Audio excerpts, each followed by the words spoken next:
Let me talk finally about central bank independence. I found central bank independence to be a very difficult thing for the Nagid to handle. And I'll tell you why. There were things that they would ask me that I'd feel very comfortable answering as the Nagid. Namely, is this deficit too small or too big for something? And you know that if the Prime Minister asked you to talk to the Finance Minister about the deficit, he was sure it was too big as well.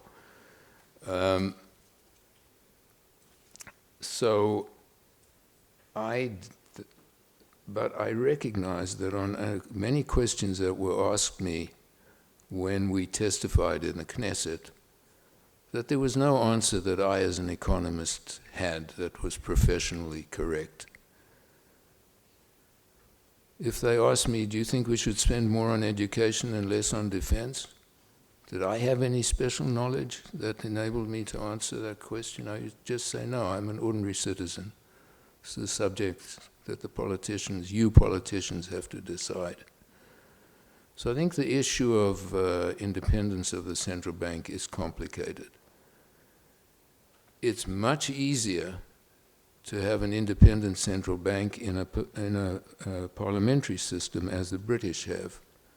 Because there, at least in the good old days before they went nuts,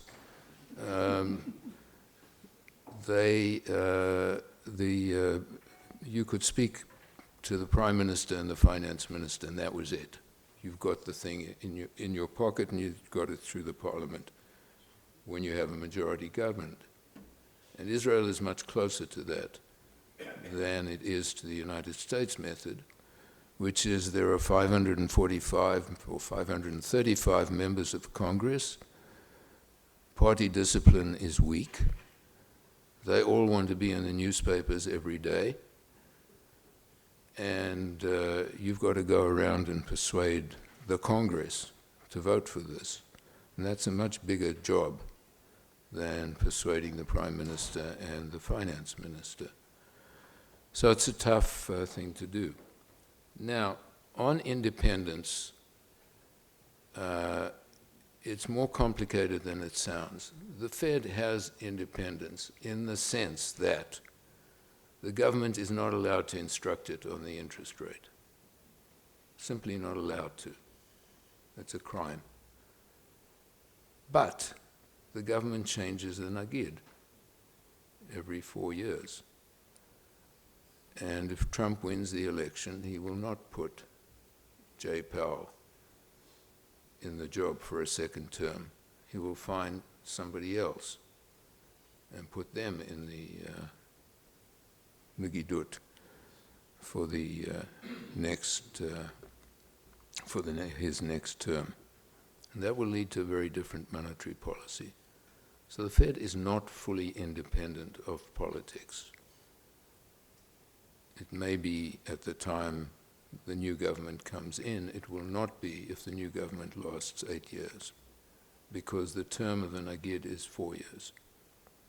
The term of a member of the Federal Reserve Board is up to 14 years.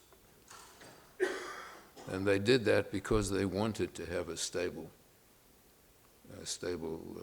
group as a Federal Reserve Board. It's very complicated because these terms run according to the calendar, not according to when you started. So when I started, there were 3 vacancies. They said to me, you can have a 2-year term, a 6-year term, or a 12-year term. It was pretty clear what I was going to choose. And it wasn't because it was the one in the middle, which is the usual thing if you see 3 drafts of anything. It's the one in the middle that you should vote for. So I chose 6 years. That seemed to me about right. I certainly wasn't planning on being there 12 years, and 2 years meant you have to go back. 2 years after being approved, you have to go back and be reapproved. So you wouldn't want to do that. So the 14-year term is also a complicated story. What the president has understood is that he can have a one-way bet by announcing what he thinks they should have done.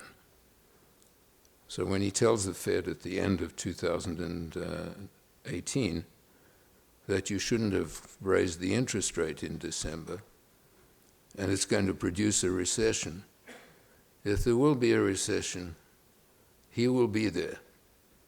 That's what I said was going to happen. If it won't happen, he will shut up. So he has a perfect option, and he'll use it. And he's much more sophisticated in the media, I think, than previous presidents have been. And so this creates a really awkward thing for the governor. Volcker wrote that one of the big problems about what he was told by Reagan was that he didn't plan to raise the interest rate. He said, but if it became known there'd been this meeting and he hadn't raised the interest rate, then everybody would say he gave way. And that's the same problem that Powell has. And my own judgment is that there was a pretty good chance that if the president had shut up, that the Fed would not have done the December increase. And why did they do it? Because Trump had gone all over the place saying they can't raise the interest rate. And if you run an independent central bank, you can't be put into a corner in which he can manipulate you. So it's not a desirable thing to have the president pronouncing on monetary policy. Did I speak to members of the government on the next decision? There were times that I spoke to one, occasionally two, members of government, not because I needed their permission, but because I needed to explain to them before it happened what we were going to do, assuming the committee voted for it, of course.